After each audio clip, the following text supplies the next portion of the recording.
En la ciudad de Riobamba, el Ministerio de Cultura inauguró las jornadas del primer encuentro internacional en homenaje al pensamiento y acción de Monseñor Leonidas Proaño, evento que contó con la participación de Erika Silva Charvet, ministra de Cultura, y de reconocidos exponentes que recordaron la vida y obra del conocido obispo de los pobres.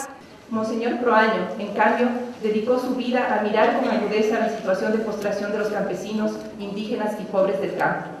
para discernir las causas de la miseria a la luz del Evangelio y llevar adelante propuestas para su transformación. Su pensamiento y acción significa un cuestionamiento radical a las prácticas pastorales tradicionales. La teología, relegada a la teoría y a las aulas, se implantaba desde lo alto y a espaldas de los problemas sociales, reflejando así la estructura jerárquica de la Iglesia y también la colonialidad del saber. Resultaba evidente que la violencia colonial no solo se ejercía en el ámbito económico, político o social, sino que operaba de manera eficaz en el campo del conocimiento, en educación y en el campo de todos los saberes. El 29 de agosto de 2008, en Santa Cruz de la ciudad de Riobamba, mediante acuerdo ministerial, se declaró como bien perteneciente al patrimonio cultural inmaterial del Estado al pensamiento y obra de Monseñor Leonidas Proaño Villalba, por el legado cultural que éste ha dejado para todas las generaciones del país y del mundo, al haber adoptado como forma personal de vida una decidida y permanente acción de reivindicación histórica de los derechos del pueblo indígena. Su pensamiento y obra a favor de las comunidades indígenas, decía la declaratoria, ha trascendido las fronteras y ha quedado impregnada en la memoria de todas y todos los ecuatorianos, haciéndose eco de su doctrina entregada a la noble causa de los derechos humanos que buscó la igualdad social y política de todas las culturas de la nación. Hasta ahí cita. Esta no fue una declaratoria aislada del contexto sociopolítico de nuestro país. Por el contrario, inició una serie de actividades y reflexiones acerca de la permanencia y vigencia del pensamiento y acción del obispo de los pobres. Nos involucró activamente a repensar, desde el campo de la cultura, cómo proyectar el trabajo comunitario y la trascendencia del ejercicio evangélico, pedagógico y ético que desde la segunda mitad del siglo XX desarrolló Monseñor Leonidas Proaño con sus hermanos indígenas. En este sentido, adentrarnos en el proceso de la teología de la liberación llevó y lleva a cabo en América Latina desde las décadas de 60 y 70, que llevó y lleva a cabo América Latina desde las décadas de 60 y 70, significa pensar, no considerarla como patrimonio exclusivo de la Iglesia, sino resignificarla como práctica social común desde diversos enfoques, tomando como punto de partida la pedagogía, la cultura y, por qué no, las expresiones artísticas. Monseñor Proaño afirmaba que, cito, la educación que quiere ser liberadora utiliza como método el diálogo, hace desaparecer la relación educador-educando para convertirla en una relación horizontal en la que unos y otros somos a la vez educadores y educandos. Aquí empieza una personalización del hombre, decía Monseñor Proaño en ese entonces, una participación interna, el nacimiento de una corresponsabilidad, el nacimiento de una conciencia crítica, de una existencia dialéctica. Aquí el hombre empieza a ser sujeto y no objeto de la educación. Aquí el hombre empieza a realizar su historia desarrollando su propia capacidad de pensar, su propia capacidad de crear, su propia capacidad de arriesgarse, su propia capacidad de entregarse al servicio de sus semejantes. Decía Monseñor Proaño, y cierro cita.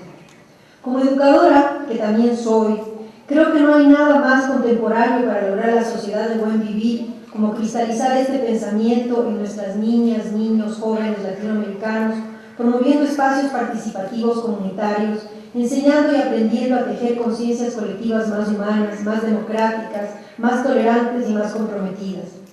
La fortaleza de ese tejido proviene de una trama relacionada a la acción social organizada y de una urdimbre que asegure su sostenibilidad desde la política pública, desde la voluntad de transformación y de revolución cultural, cuya meta debe ser la descolonización de los saberes, el fortalecimiento de nuestra identidad y la democratización del pensamiento.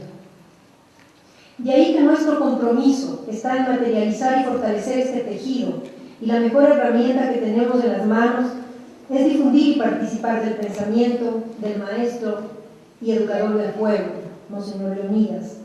Este es el momento en que hacemos realidad una enorme mesa en la que estamos sentados maestros y maestras, hombres y mujeres dedicadas a la práctica cristiana y revolucionaria, artistas, cineastas, cantores y cantoras, teólogos y teólogas, pensadores y pensadoras del cambio. Todas y todos unidos para reflexionar sobre los desafíos que enfrenta la cultura y la educación en la actual sociedad de consumo, donde los conocimientos y las subjetividades se configuran solamente bajo la lógica del capital. Hablar de educación liberadora es hablar de Proaño en toda la extensión de la palabra, porque para él, citamos, una educación así no agota al hombre en el activismo o lo aburre en la pasividad, sino que moviliza su creatividad para responder cada vez mejor a los retos, para elegir respuestas, para hacer historia y enriquecer su cultura. Así podemos también afirmar que se ejercita nuestra libertad para unirnos mejor a la sociedad a la cual nos acomodamos fácilmente. Nos ajustamos a ella participando y decidiendo para perfeccionar el mundo, decía Monseñor Proaño. Bienvenidas todos, todas y todos a esta mesa comunitaria, a este despertar de conciencias, a esta comunión popular. Estoy segura de que en estos días estaremos contagiados y contagiadas del obispo de los indios, obispo rojo, del obispo de los pobres, de su acción y su pensar. Estoy segura de que este proceso inicial de encuentro y reflexión es el motor que nos hará sujetos de nuestro propio desarrollo, de nuestra relación con el mundo y la naturaleza, del camino que Proaño dejó sembrado para que con el pasar de los años podamos cosechar equidad. Quiero agradecer a todos y todos nuestros participantes nacionales e internacionales por dejar de lado sus labores cotidianas y formar parte de esta gran cruzada pedagógica cultural. Especialmente quiero agradecer la presencia del profesor François Huttard, candidato a Premio Nobel de la Paz 2011, por dejarnos compartir su experiencia y honrarnos con su presencia. Que este escenario, en el que el obispo rojo promulgó la praxis del ver, juzgar y actuar, nos inspire y motive para continuar con esta enorme responsabilidad, ya que, como él nos enseña, esta acción empieza por la concientización y pone énfasis en la liberación. La educación liberadora del pueblo tiene que estar involucrada de cualquier modo y en cualquier grado en todos los proyectos que se presenten. Y con estas palabras declaro inaugurado el primer encuentro internacional en homenaje al pensamiento y acción de Monseñor Leonidas Proaño. Muchas gracias.